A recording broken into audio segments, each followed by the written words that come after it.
Bien,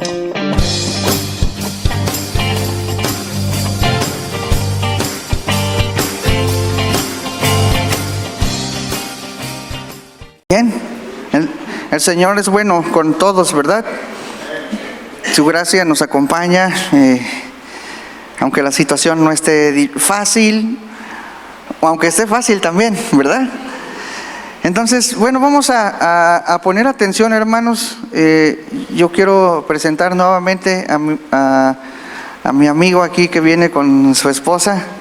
Ya se nos hacen más conocidos para toda la congregación. Y bueno, yo quiero que usted ponga atención porque el Señor tiene algo para usted en esta mañana. Ya saben que mi hermano predica más moderno que yo, pero la palabra del Señor es buena y yo considero a mi hermano como un buen cristiano, ¿verdad? Igual que a Rael.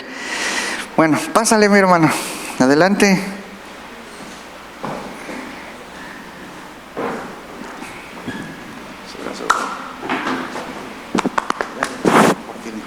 A ti.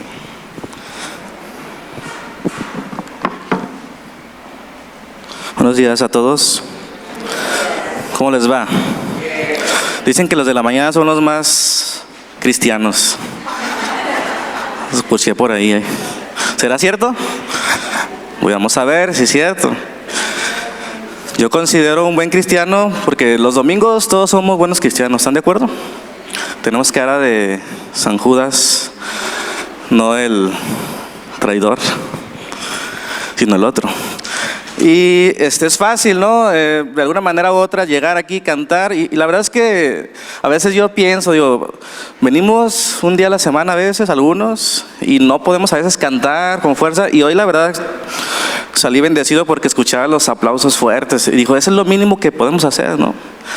Entrar en la alabanza, poner atención en la prédica. Entonces, pues los felicito por eso. Me motivaron a alabar al Señor con más ahínco.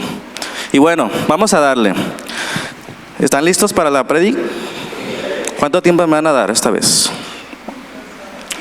Me gusta, medir el tiempo para no tardarme más, porque luego me voy del tema, ¿no? Entonces vamos a tratar de reflexionar en este día. Ha sido de bendición para mí, siempre ha sido de bendición para mí predicar, y más en otro lugar. La verdad es que es una bendición, es un honor. Entonces quiero compartirles el tema del día de hoy que he titulado "Ha llegado lo nuevo", ¿ok? Y yo les preguntaría a ustedes, a cualquiera, sobre todo a los que les gusta la música, ¿cuánto pagarían ustedes por un instrumento quebrado? Hace unos años, una guitarra que me regalaron costaba, no sé, más de, no sé si 7,000 pesos, 10,000, no sé, se me quebró. En ese momento, pues perdió su valor, ¿no? Y yo quiero preguntar, ¿cuánto ustedes darían por un instrumento quebrado? ¿Qué harían con un instrumento quebrado? ¿Cuánto darían por ello? Supongamos que tienen una guitarra o un violín. ¿Cuánto darían por él? ¿Cuánto cuesta un violín, Rael? Bueno, de 1,000 pesos a 100,000 pesos o más. Supongamos que es un violín caro, bueno, pero está quebrado. ¿Cuánto darías por él? Supongamos que sí tiene reparación. ¿Cuánto darías por él? Un cuarto del valor. Pero podemos concluir que cualquier cosa que se haya quebrado pierde un valor. ¿Están de acuerdo conmigo? No obstante, si yo les dijera que ese violín quebrado perteneció al mejor violinista de toda la historia, Paganini, ¿cuánto darías por él? ¿Un cuarto de lo que vale cualquier violín hoy? ¿O cuánto darían por él? Más. ¿Por qué?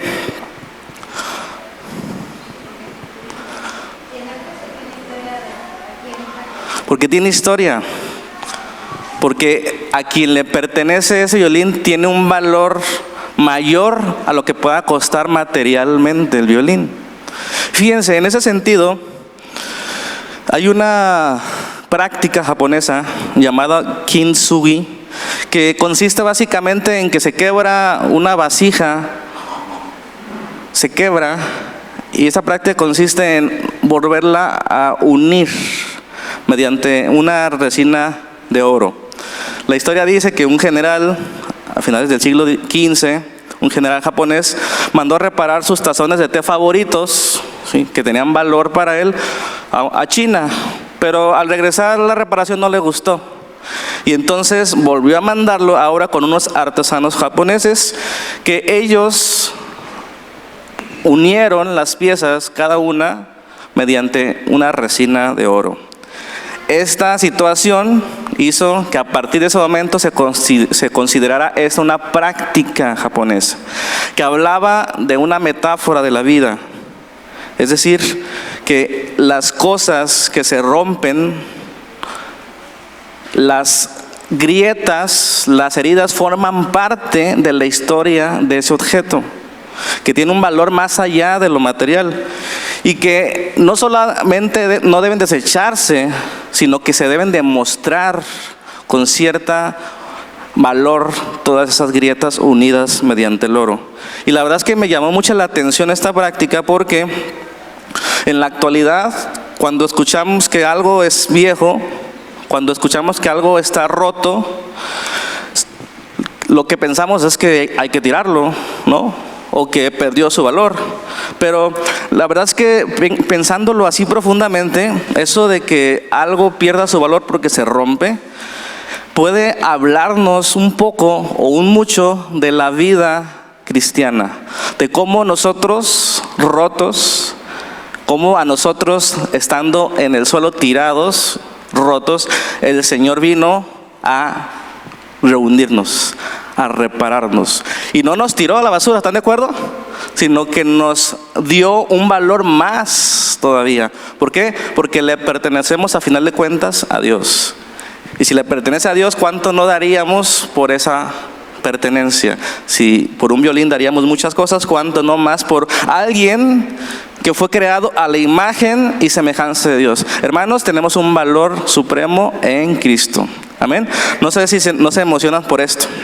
Y entonces quiero tratar ese tema de todas las cosas son hechas nuevas. Ese es un tema importante en la vida cristiana y en la vida no cristiana. ¿Qué les parece si empezamos a leer el versículo que está en 2 Corintios 5, 17, que todos nosotros nos sabemos desde la escuela dominical, ¿sí? ¿Qué dice la Biblia?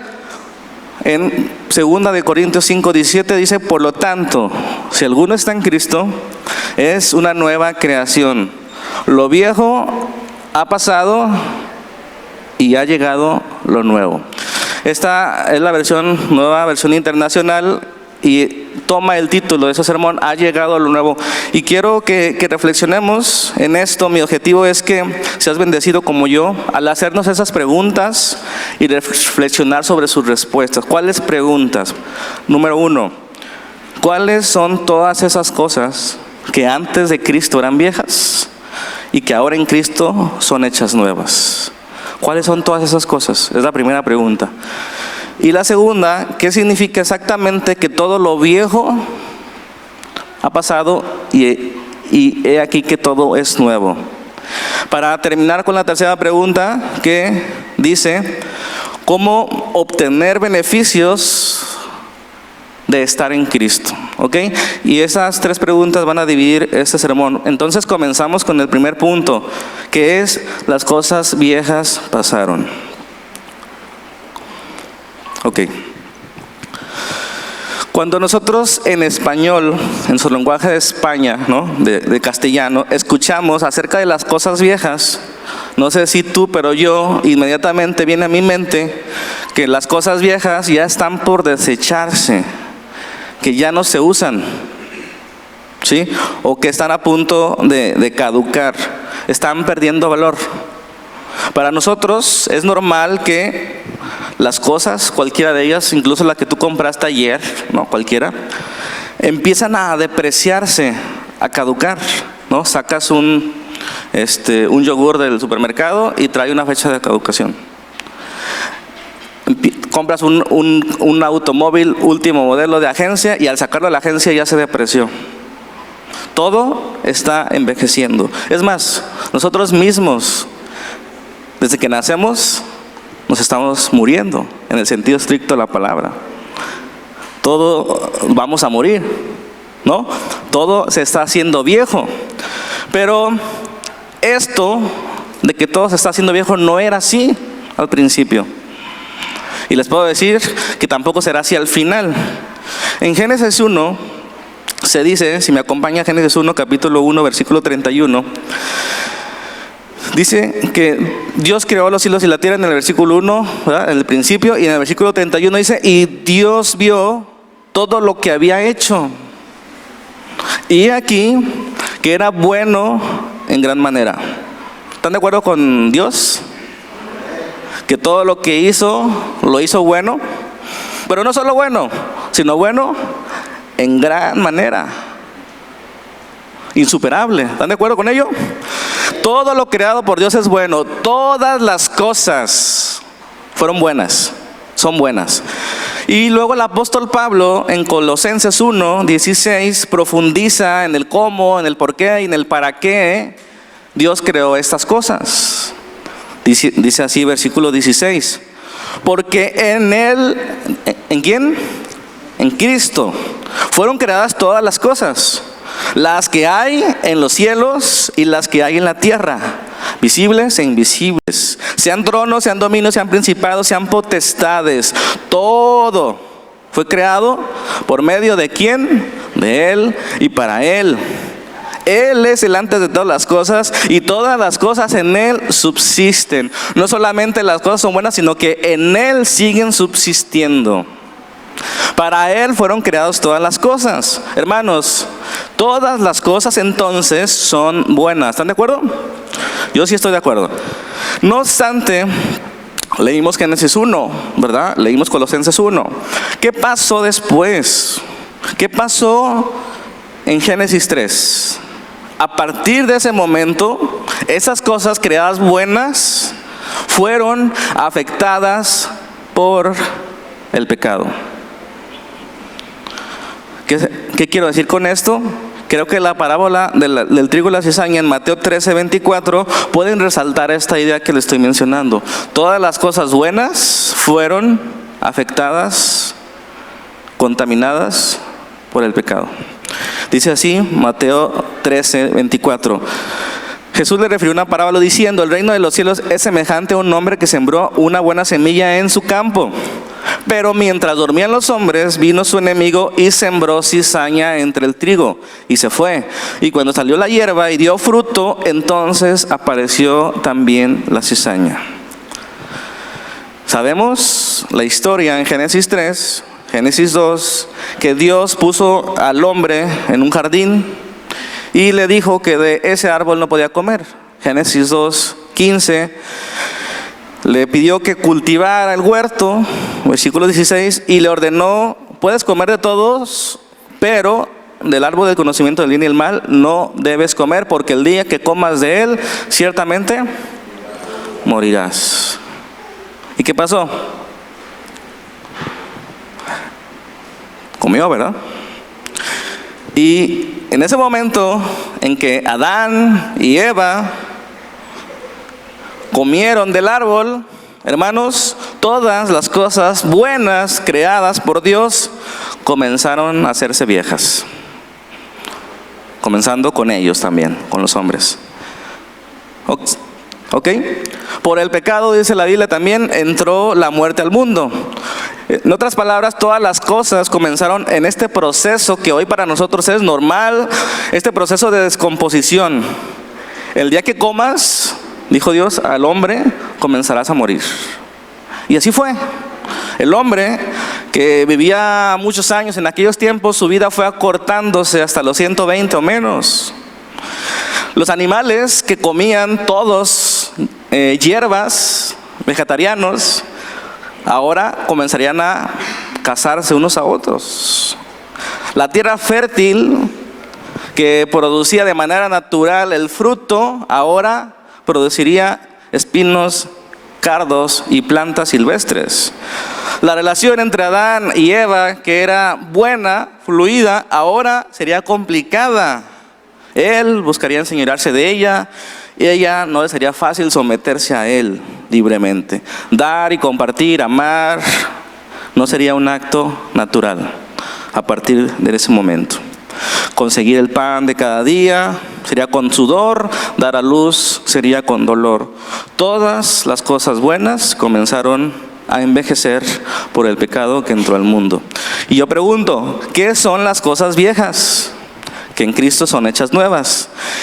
Y resumimos y concluimos esa sección donde las cosas viejas son todo lo bueno que a partir de Génesis 3 empezó a ser mezclado con el pecado. En otras palabras, la vida, empezó a ser absorbida por la muerte. Pero hay un pero y una esperanza. Estas cosas viejas, dice la Biblia también, en Cristo son hechas nuevas. ¿Qué significa que las cosas viejas pasaron? O preguntándole de otra manera, ¿qué significa que las cosas viejas son hechas nuevas? Y esto nos lleva al segundo punto que leímos al principio. De modo que si alguno está en Cristo, nueva criatura es. Las cosas viejas pasaron y aquí son todas hechas nuevas. Entonces, ese segundo punto se titula igual que el sermón: ha llegado lo nuevo. Y quiero que aunque sea un poquito reflexionemos, aunque sea un poquito entendamos la maravillosa realidad, hermanos, de que lo nuevo ha llegado. ¿A poco no nos emociona cuando llega una paquetería de Amazon? Yo cuando estoy deprimido encargo algo de Amazon. Al llegar, te emociona saber que ha llegado algo para ti nuevo de paquete, ¿sí o no? Aunque quiero empezar a aclarar que cuando la Biblia habla de lo nuevo, en ese sentido no significa nuevo de paquete. Y ahorita lo vamos a revisar. Pero la realidad, hermanos, de que las cosas viejas pasaron, es decir, que las cosas viejas han sido superadas y en Cristo son hechas nuevas, nos debe de motivar, nos debe de mover y cambiar a vivir la vida de una manera distinta, una manera consciente de entender la gracia de Dios para con nosotros. Es una gracia que no merecemos.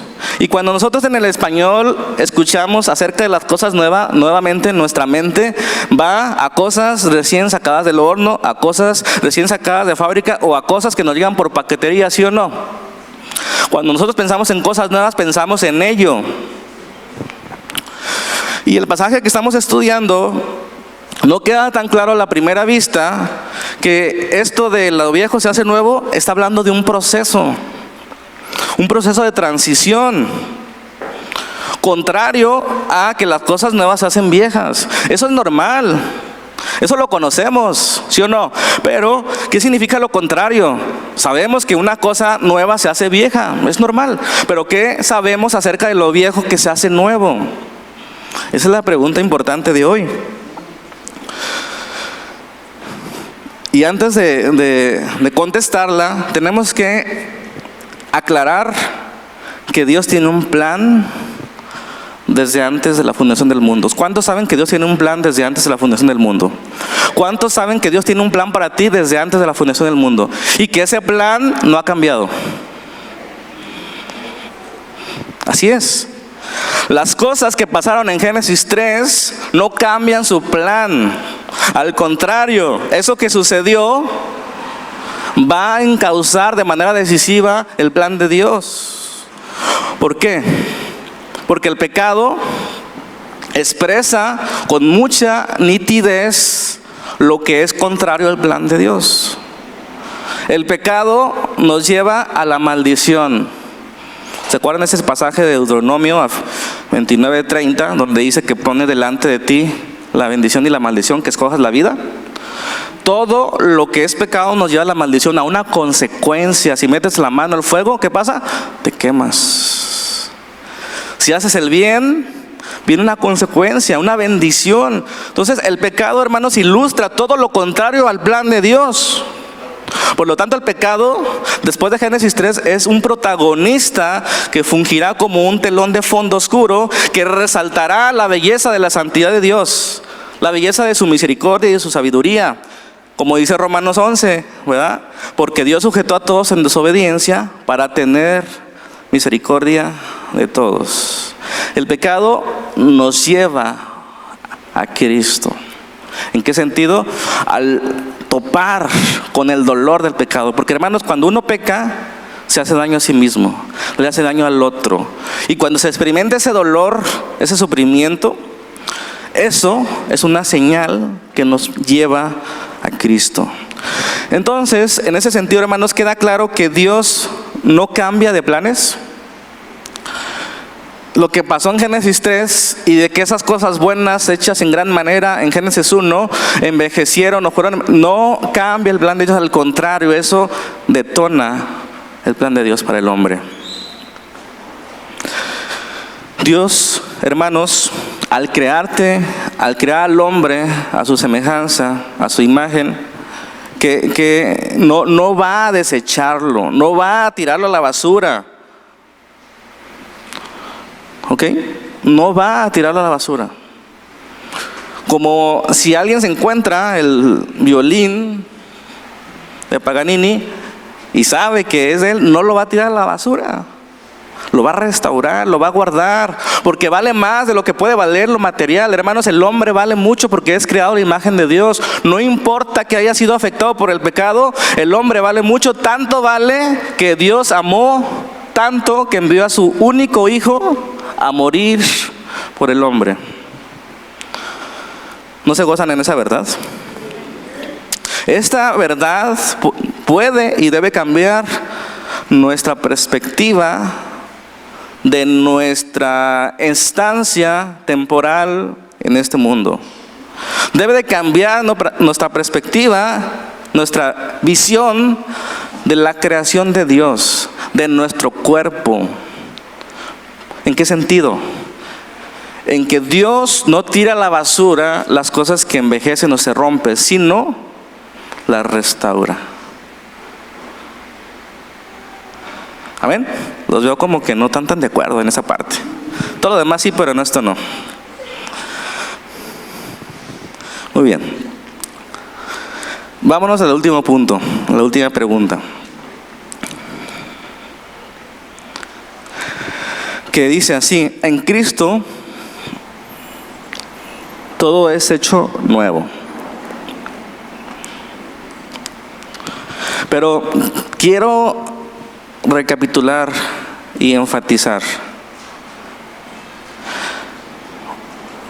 Aunque la Biblia sí menciona para cosas creadas de la nada, cosas nuevas totalmente, generalmente cuando leemos nuevo en las Escrituras se va a referir no a algo nuevo, dice también la palabra que no hay algo nuevo bajo el sol, sino se va a referir a algo que ya existe, pero que está en el proceso inverso de la vejez. Se está haciendo nuevo. De hecho, en el pasaje que estamos estudiando en 2 Corintios, si ustedes se van al capítulo 4, Pablo dice que mientras que el hombre exterior se va haciendo viejo, ¿qué dice? El hombre interior se está renovando. ¿Sí? Vamos a leer el capítulo 5 nuevamente, 2 Corintios capítulo 5, versículo 4. Dice así la palabra: realmente vivimos en esta tienda de campaña, refiriéndose al cuerpo. Realmente vivimos en esta tienda de campaña suspirando y agobiados, pues no deseamos ser desvestidos, sino revestidos, para que lo mortal, fíjense bien, y esto es lo más importante del sermón, para que lo mortal, ¿qué es lo mortal? Todas las cosas buenas que Dios hizo en su momento y que fueron afectadas por el pecado, y que el pecado trajo la muerte, todas esas cosas, aquí dice, para que lo mortal sea absorbido por la vida. ¿Ok? Es una alarma técnica. Para que lo mortal, ¿qué dice? Sea absorbido por la vida. La verdad es que no es sencillo de explicar esta parte. Yo podría explicar, es más, no podría explicar, simplemente ilustrar cómo algo se hace viejo. Como un plátano, una banana la abrimos y si la dejamos así abierta, ¿cuánto les gusta? ¿10 minutos? ¿15 minutos? ¿Qué pasa con eso?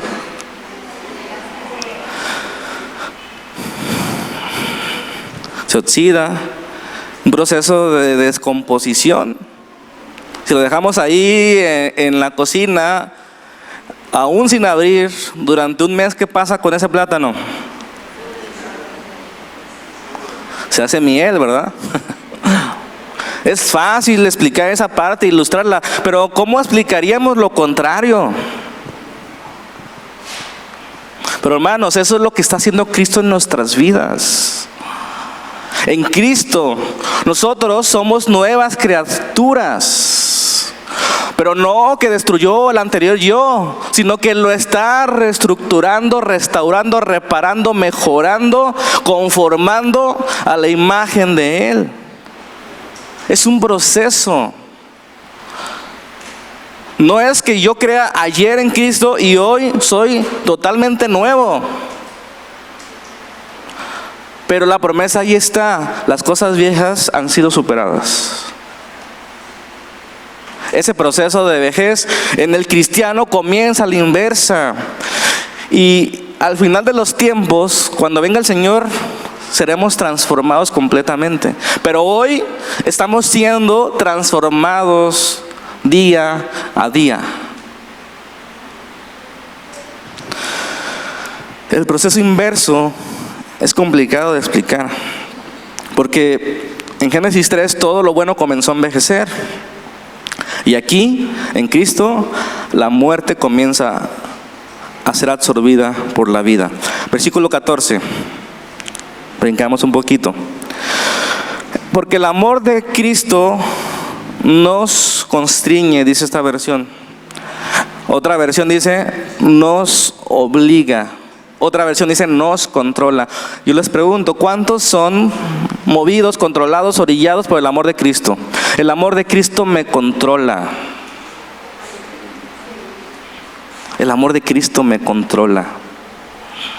Me dirige, me mueve, me motiva, me incentiva, me da sentido. El amor de Cristo nos constriñe. Pensando en esto, dice Pablo, que si uno murió por todos, luego todos murieron. Y por todos murió. ¿Para qué murió? ¿Para qué Cristo murió? Dice otra, el apóstol Juan, para deshacer las obras del diablo. ¿Sí o no? Para darle inversa a lo que sucedió en Génesis 3 por el pecado y por la muerte. Jesús vino a traer vida, a traerla en abundancia. Y hermanos, el que está en Cristo, nueva criatura es. El que está en Cristo, aunque esté muerto, el que está en Cristo, hoy comienza a cambiar cada día. Y la senda del cristiano es como la luz de la aurora. Va en aumento. Tenemos que estar conscientes del cómo va en aumento, porque no es que aquí cada domingo el pastor Benjamín pase y les pongamos manos y por ósmosis tú seas una nueva criatura. Hermanos, tú debes de estar consciente, renovar tu entendimiento, despojarte del viejo hombre y vestirte del nuevo. Es un proceso de entendimiento, de claridad de lo que Dios ya hizo en la cruz. Y de lo que nosotros podemos ir a su gracia y tomar de la vida eterna y vivir y tener una vida abundante hoy. ¿Están de acuerdo? Por supuesto que va a seguir siendo difícil en este mundo de las cosas viejas, pero en Cristo, el creyente, hoy las cosas viejas han sido superadas. ¿No se gozan por eso? Es que si no se gozan por eso, ¿por qué más se van a gozar? Las cosas viejas han sido superadas. Somos nueva criatura, tenemos la mente de Cristo, somos sus representantes. ¡Qué bendición! ¿A cuántos no les gustaría trabajar en la mejor empresa del mundo con un sueldo millonario? Es más que eso. Ser cristiano es más que eso. Es un gozo ser parte de su familia. ¿Por qué murió Cristo? Seguimos leyendo en el versículo 15. Por todos murió, para que los que viven, los que han creído en Él, los que están en Cristo, ya no vivan para sí. Mayormente, hermanos, eso significa que las cosas viejas han sido superadas en nuestras vidas. Ya no vivimos para sí, sino para aquel que murió y resucitó por ellos. Versículo 17 nos brincamos. De modo que si alguno está en Cristo, ¿cuántos están en Cristo? Yo pregunto, ¿se les nota? Porque los domingos es fácil.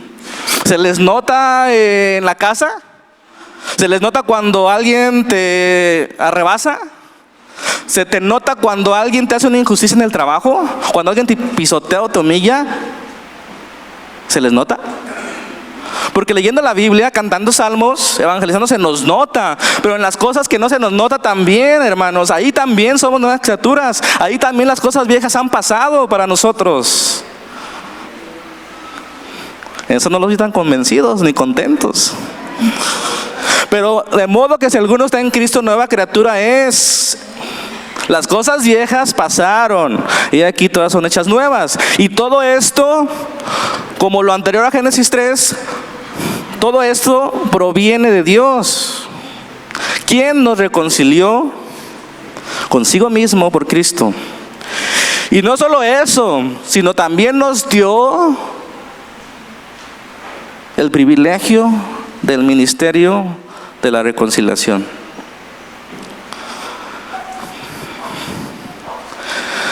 Si leemos este contexto desde el versículo 4 que leímos, hermanos, podemos vislumbrar un poquito más el proceso en el que la vida de Cristo, en los que creen, comienza a actuar a la inversa, en la que el pecado causa la muerte.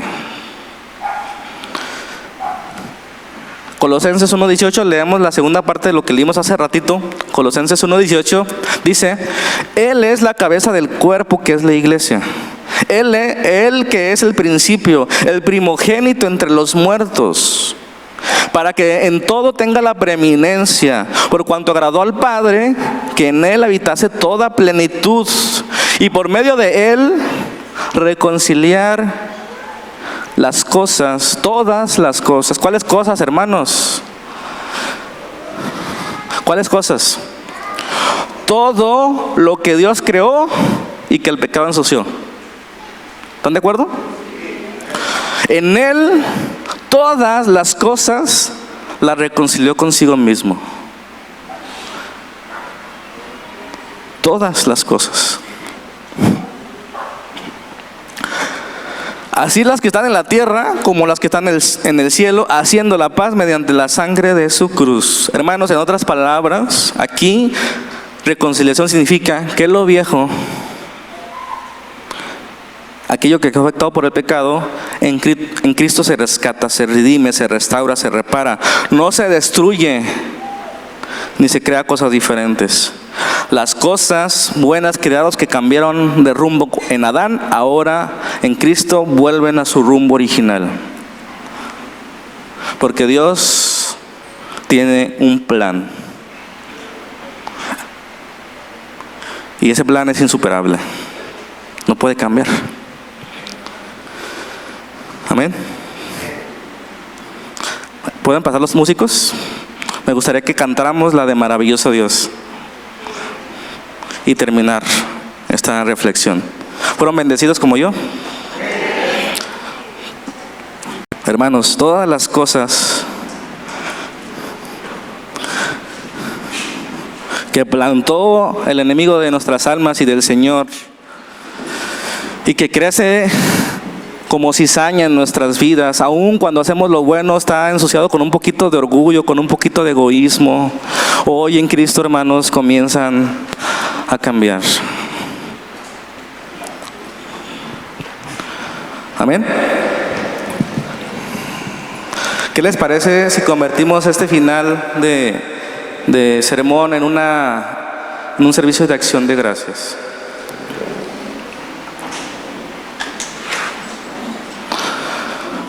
Porque Dios no nos ha desechado. Porque Dios no nos arrojó a la basura, sino que estando en pedazos, sin valor, hizo de ello una nueva creación. Y no desapareció todo lo bueno que tú tienes y que Dios puso en ti. Pero sí hay que trabajar en que la cizaña no estorbe para el propósito y el plan de Dios. Porque nos confunde esa cizaña en nuestras vidas. No solo con las consecuencias del pecado, sino peor aún, cuando nos aleja del amor de Dios. Cuando nos hace pensar que no hay perdón para ciertos pecados. Nos hace pensar que no hay solución para ciertas circunstancias difíciles en nuestras vidas. El Señor recogió los pedazos, los unió con el oro de su multiforme gracia, dándonos honor y restaurando en nosotros su imagen y su propósito desfigurados por el pecado. De ser una vasija rota, condenado al tiradero, ha hecho una obra de arte en nosotros. No solo un adorno, sino una vasija útil para echar a andar todas las fases de su plan, en donde cada grieta reparada será un testimonio y una muestra del resplandor de su gracia y de su amor.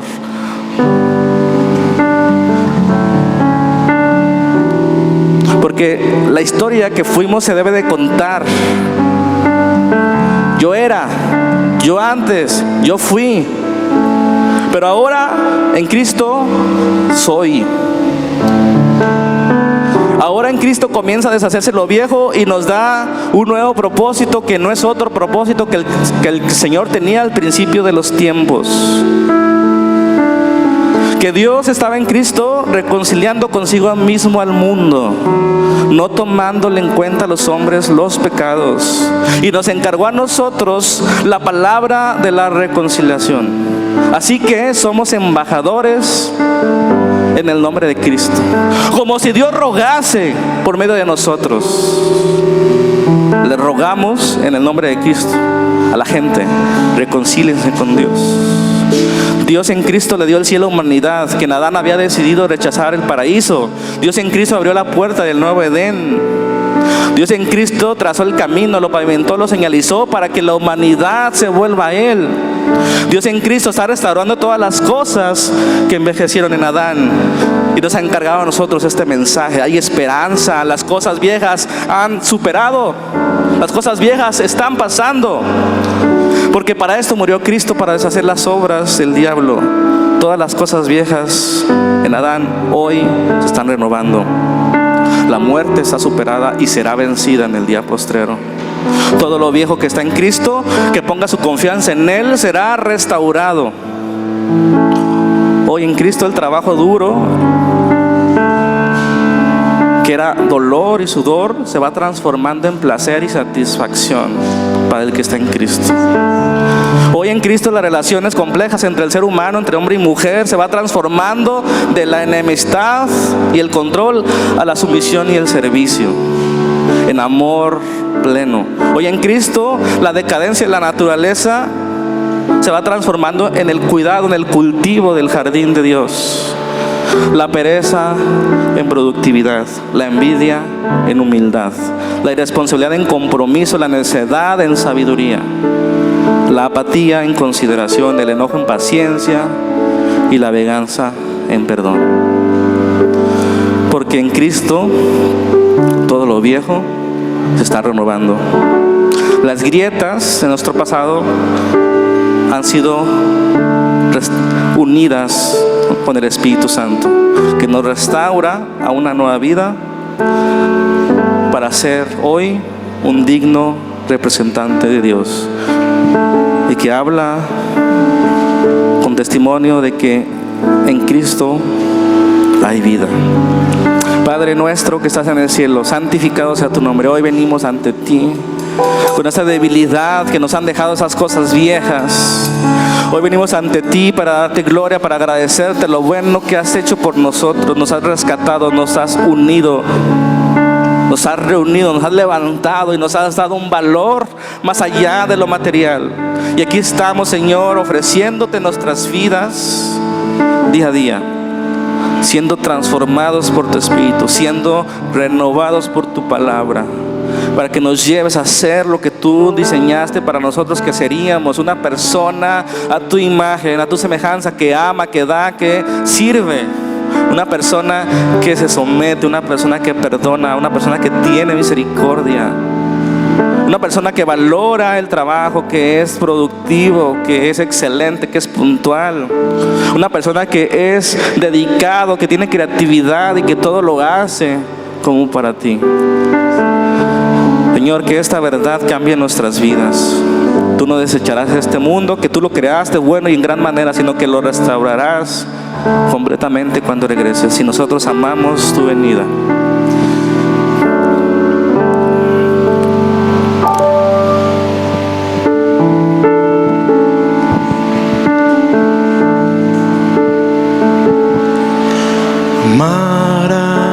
Maravilloso Dios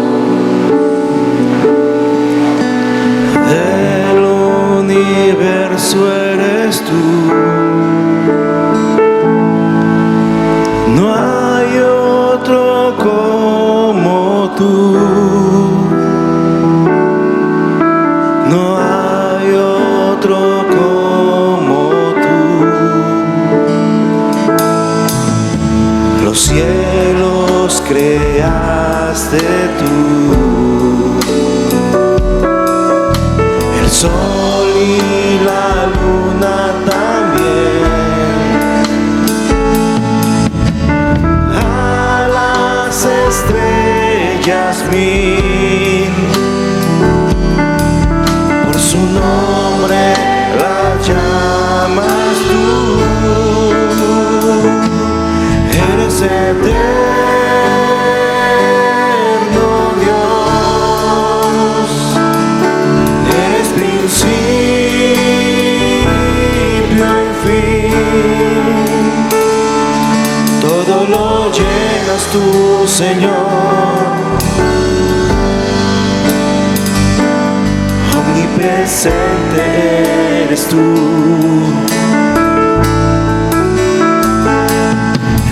Temible Dios, sobre la tierra, todos los ídolos del hombre, nada son comparables a ti.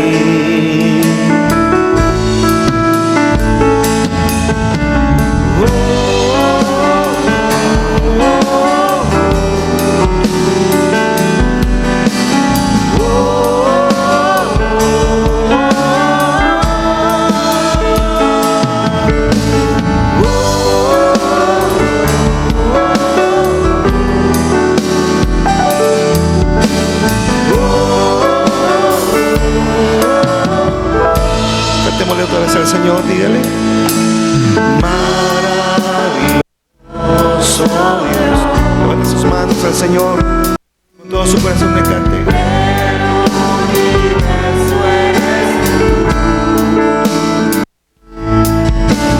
No hay otro como tú. No hay otro como tú. Los cielos creaste tú, el sol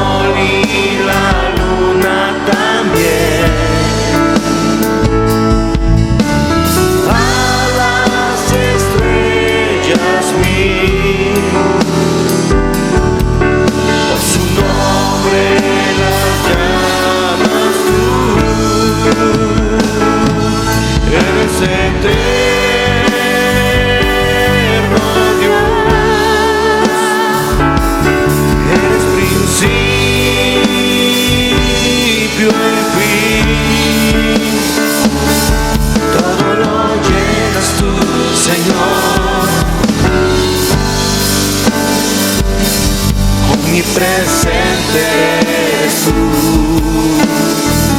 Eres temible Dios. Eres temible Dios. Sobre la tierra, todos los ídolos del hombre nada son comparables a ti. Eres eterno Dios, dígaselo con todo su corazón. Eres eterno Dios. Eres principio y fin. Todo lo llenas tú, Señor. Omnipresente eres tú. Eres temible Dios. Sobre la tierra,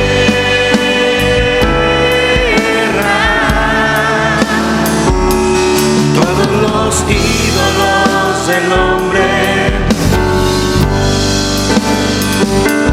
nada son comparables a ti. Todos los ídolos del hombre nada son. Todos los ídolos del hombre nada son comparables a ti. Todos los ídolos nada son, Señor. Todos los ídolos del hombre nada son comparables a ti.